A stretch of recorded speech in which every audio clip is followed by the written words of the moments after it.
I just think the English language actually was made with a compilation of language, you know? It just wasn't like one person just walked out one day and said, here's your language.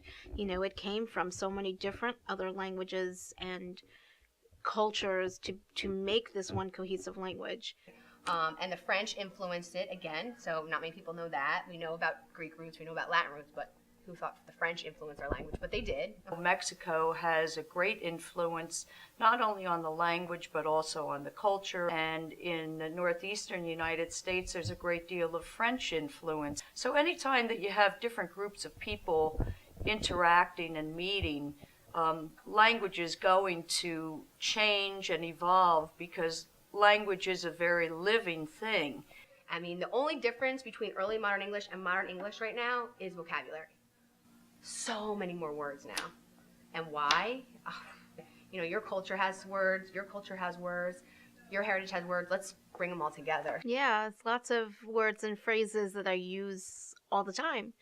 A lot of them that I don't even realize that I use until somebody points it out to me.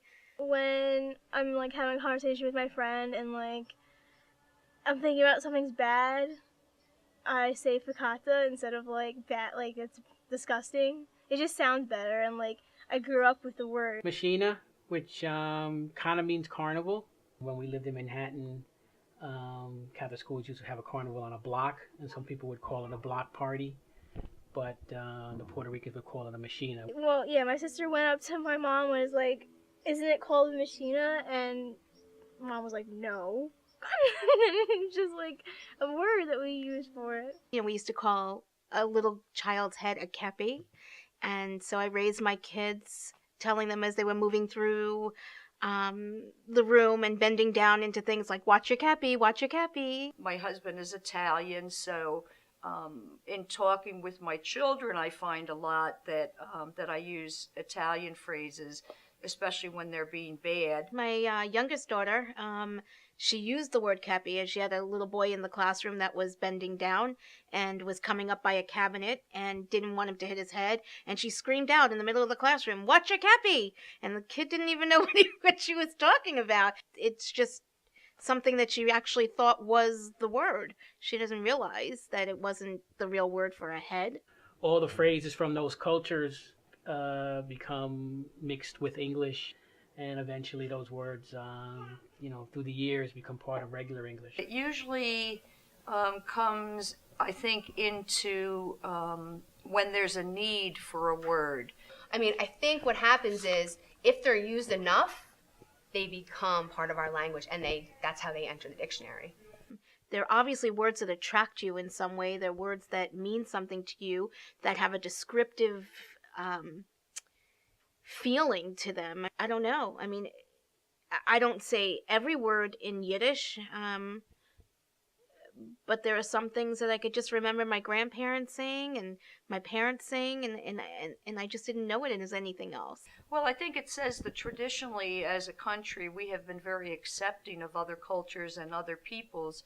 We are a melting pot of people from many, many different countries. I have studied Spanish for 11 years. I studied Italian for 4. I grew up in a house where my family spoke Yiddish, so I was, involved in that. I heard my grandparents speaking Russian and Polish. I studied American Sign Language for the deaf, and I don't think I've ever really come across a language more unique than English. What has made America great, I think, is the mix of different cultures and peoples. It's just creates a whole set of possibilities from different cultures and languages and mindsets that weren't there in the country before. Here I am at the age of 50, and I sit there on Thursday evenings and study vocabulary words with my child who's a junior in high school, and I'm still learning. But there's never an end to learning this language. It's a huge language to take on, and maybe that's what makes it so wonderful.